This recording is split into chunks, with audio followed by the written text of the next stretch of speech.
Hello दोस्तों, स्वागत है आप सभी के अपने यूट्यूब चैनल के बेस्ट क्लास से में। कैसे दोस्तों, आशा है कि आप लोग अच्छे होंगे और अच्छे से पढ़ाई कर रहे होंगे। दोस्तों, आज की इस वीडियो में गणित का छोटा से छोटा क्वेश्चन को हल करने वाले हैं। देखिए दोस्तों, बहुत ही आसान तरीका से स्टेप बाय स्टेप समझते चलेंगे। तो वीडियो पर पहली बार आए तो अंत तक बने रहे। देखिए यहाँ पे पहला क्वेश्चन है। तो देखिए 1 से 20 तक की अभाज्य संख्याओं का योग क्या होगा। तो अभाज्य संख्या लिख के उसके बाद क्या योग करना है, यानी जोड़ेंगे। अब जोड़ कर पहले अभाज्य संख्या लिख लेते हैं, उसके बाद जोड़ करके आंसर निकाल लेंगे। तो देखिए यहाँ पे 1 से 20 तक करेंगे। तो देखिए यहाँ पे 2, 3, 5, 7, 11, फिर 13, उसके बाद 13 के बाद हो जाए 17, फिर 19, उसके बाद 23 हो जाएगा। लेकिन 23 यहाँ 20 तक के ही पूछा है तो हम 23 नहीं लेंगे, उसको 19 तक लेंगे। अब इसको संख्याओं का योग यानी जोड़ लेंगे तो इसका आंसर निकल जाएगा। 19 है, 19 को जोड़ेंगे। उसके बाद 17 है, 17 को जोड़ लेंगे। फिर 13 है, 13 को जोड़ लेंगे। उसके बाद 11 है, 11 को जोड़ेंगे। 7 को जोड़ेंगे, 5 को जोड़ेंगे। उसके बाद 3 और उसके बाद 2 है, इसको जोड़ के लिख लेंगे और आंसर निकल जाएगा।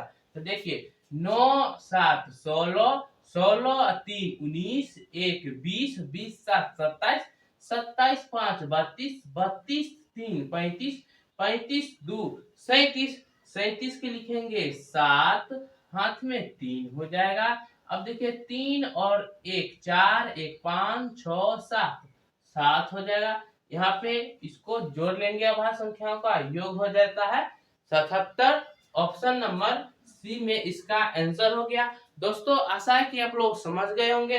समझ गए हैं तो लाइक करें। अब देखिए दूसरा क्वेश्चन। देखिए दोस्तों, दूसरा क्वेश्चन में दिया गया है 1 से 50 तक की सभी प्राकृत संख्याओं का योगफल क्या होगा।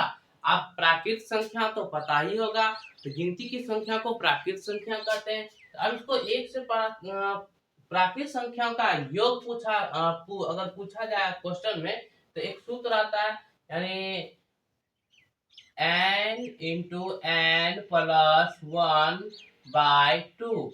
ये सूत्र पर बन जाएगा ये सवाल। देखिए n मतलब हुआ n बराबर, यानी जहां तक दिया गया है संख्या वो n बराबर कहां तक दिया है, 50 तक दिया है। तो 50, अब इसको आराम से निकाल लेंगे। n का मान पता है 50 है, तो इसका 50 50, उसके बाद ब्रैकेट में कितना n 50 हुआ और जोड़ 1, 50 जोड़ 1/2 बट्टे में 2 हो जाएगा। अब पहले इसको हल कर लेंगे 50, फिर उसके बाद गुना में 50 से 51 हो जाएगा, 51/2। अब ये 2 से यानी 25 में मिल जाएगा, 25 गुना 50 हो जाएगा। अब इस सिंपल इसको गुना कर लेंगे, 25 गुना 51, इसको गुना कर लेंगे। देखिए यहाँ गुना करेंगे 25 और 51 को हम गुना करेंगे तो एक यानी 25 का, ये 25 का 25 से 1 से 5 करेंगे तो 5 और 2, 5 25 के 5, 8 में 2, 5 में 10 2 12। तो अब इसको निकाल लेंगे, 5 के 5 रह जाएगा, उसके बाद 5 2 7 हो जाएगा। 7, ये 2 का 2 रह जाएगा, 1 1। इसका आंसर आ जाएगा बराबर में, आंसर हो जाएगा 1275। इसका आंसर हो जाएगा, 1275। ऑप्शन नंबर में, ऑप्शन नंबर बी में इसका आंसर हो गया 1275। आशा है कि दोस्तों आप लोग समझ गए होंगे तो लाइक करें। और अब देखिए अगले क्वेश्चन की ओर। देखिए दोस्तों, तीसरा क्वेश्चन में दिया गया है, यानी प्रथम 3 अभाज्य संख्याओं का योग कितना होगा। ये ऑप्शन में दिया है, इसी ऑप्शन में से कोई एक आंसर होगा। तो कहा प्रथम 3 यानी 3 अंक तक हम अभाज्य संख्या को पहले लिख लेंगे और जोड़ लेंगे तो उसका आंसर निकल जाएगा। तो देखिए अभाज्य संख्या, तो देखिए 2 3 और 5, यानी ये प्रथम 3 अभाज्य संख्या है। ये सम संख्या के होने के बावजूद भी ये अभाज्य संख्या है। ना। अब देखिए दो सम संख्या के साथ अभाज्य संख्या भी है। अब देखिए यहाँ 1 2 3, 3 प्रथम संख्या अभाज्य संख्या निकाल लिए। अब इसको जोड़ लेंगे, 2 3 5 और 5 5 10।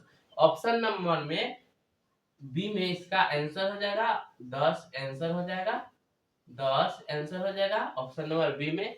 दोस्तों समझ गए होंगे। अब देखिए अगला क्वेश्चन की ओर। देखिए दोस्तों चौथा क्वेश्चन दिया है। क्वेश्चन में 1 का स्क्वायर प्लस 2 का स्क्वायर प्लस 3 का स्क्वायर प्लस 4 का स्क्वायर प्लस 5 का स्क्वायर प्लस 6 का स्क्वायर प्लस 7 का स्क्वायर प्लस 8 का स्क्वायर प्लस 9 का स्क्वायर का योगफल निम्नलिखित में से कौन सा होगा। तो अब ये ऑप्शन में निम्नलिखित का मतलब होता है यानी ये 4 ऑप्शन में से कोई एक आंसर होने वाला है। अब देखिए दोस्तों ये गिनती संख्या के रूप में यानी गिनती प्राकृत संख्याओं का वर्गों का योगफल पूछा है, ठीक ना।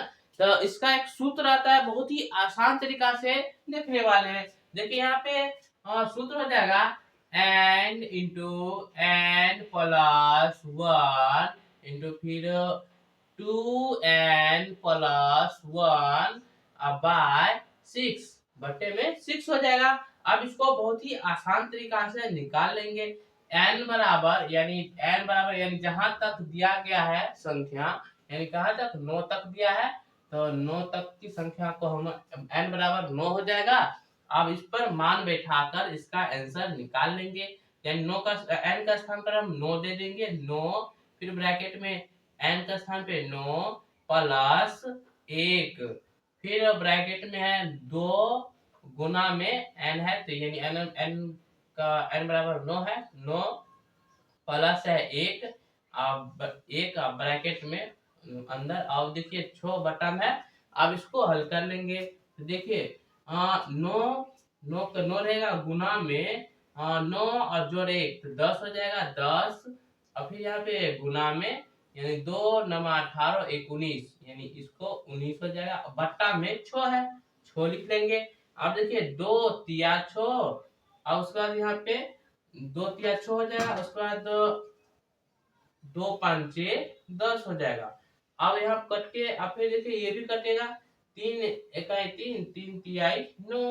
अब यहाँ पे बचा कितना, तो यहाँ पे गुना के रूप में ऊपर बचा है 3 गुने 5 गुने 19।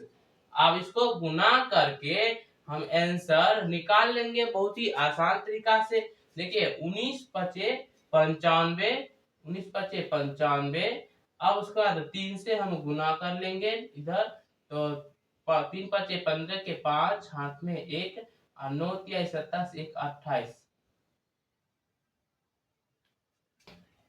इसका आंसर हो जाएगा यानी 285 यानी इसको गुना करने के बाद 285 इसका आंसर हो जाएगा। ऑप्शन में नहीं है, ई नंबर बना लीजिए ऑप्शन में। 285 इसका आंसर हो जाएगा। ऑप्शन नंबर ई बना लीजिए, ऑप्शन नंबर ई में 285 इसका आंसर हो जाएगा। अब देखिए दोस्तों अगले क्वेश्चन की ओर। देखिए दोस्तों पांचवा क्वेश्चन में दिया गया है यानी a का क्यूब प्लस 2 का क्यूब प्लस 3 का क्यूब प्लस 4 का क्यूब प्लस 5 का क्यूब का योगफल में से निम्नलिखित में से कौन होगा। अब इसमें देखिए निम्नलिखित का मतलब होता है कि 4 ऑप्शन में से कोई एक आंसर होने वाला है। अब कौन सा होगा, अब इसको फॉर्मूला पर बैठा के मान निकाल लेंगे, उसके बाद आंसर निकल जाएगा। अब देखिए ये प्राकृत संख्याओं का योगफल यानी क्यूब यानी प्राकृत संख्या यानी क्यूब में दिया है। अब इसको निकाल लेंगे यानी इसका सूत्र होता है n into n plus 1 by 2 का होल स्क्वायर। अब इसको बहुत ही आसान तरीका से निकाल लेंगे। n बराबर यहाँ 5 तक दिया है 5।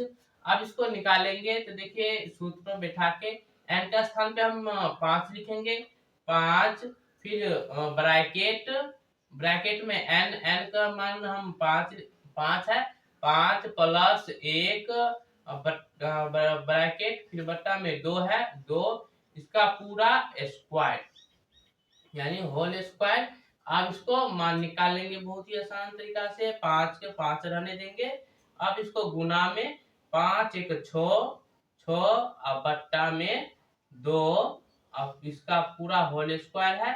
देखिए 500 के 30, देखिए यहाँ पे पूरा ब्रैकेट में 500 के 30 हो जाएगा, 30/2 इसका होल स्क्वायर, ये कट के आ जाएगा 15, ये कटेगा तो 15 दूना 30 हो जाएगा, यानी कट के आया 15।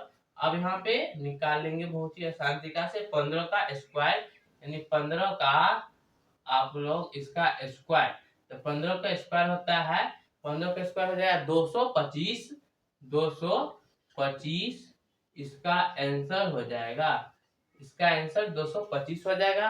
तो ऑप्शन नंबर बी में इसका आंसर हो गया। आशा है कि दोस्तों आप लोग समझ गए होंगे, और चैनल पहली बार आए तो लाइक करें और चैनल को सब्सक्राइब कर ले। अब देखिए अगले क्वेश्चन की ओर। देखिए दोस्तों छठा क्वेश्चन दिया है, a का स्क्वायर प्लस 2 का स्क्वायर प्लस 3 का स्क्वायर प्लस 4 का स्क्वायर प्लस 5 का स्क्वायर का योगफल निम्नलिखित में से कौन सा होगा, यानी इस चार ऑप्शन से कोई एक आंसर होने वाला है। इस तरह का क्वेश्चन हम पीछे हल कर चुके हैं दोस्तों। अगर आप वो समझ गए होंगे तो इसका आंसर आप लोग कमेंट बॉक्स में लिख के जरूर बताएं, और चैनल पर पहली बार आए तो लाइक करें, शेयर करें, एंड इसी तरह वीडियो के लिए चैनल को सब्सक्राइब करके रख ले। आगे भी नए नए जानकारी इसी तरह वीडियो पे मिलते रहेगी दोस्तों। कहीं भी दिक्कत हुआ हो तो कमेंट में लिखे, और समझ में आ गया होगा तो हाँ सर समझ में आ गया कमेंट करें, हाँ सर समझ में आ गया कमेंट करें। मिलते हैं दोस्तों अगले वीडियो में।